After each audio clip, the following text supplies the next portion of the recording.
মাঝে মাঝে এমন হয় যে মুনাজাতে আল্লাহর কাছে হাত তোলার পরে কি চাইব সেটা ভেবেই দীর্ঘ শ্বাস ফেলি কয়েক সেকেন্ড।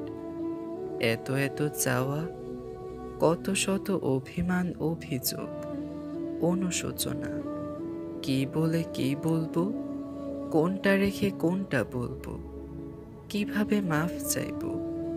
পরে এটা ভাবি, আল্লাহ তো সর্বশক্তিমান, সব কিছু জানেন, সব কিছু দেখেন।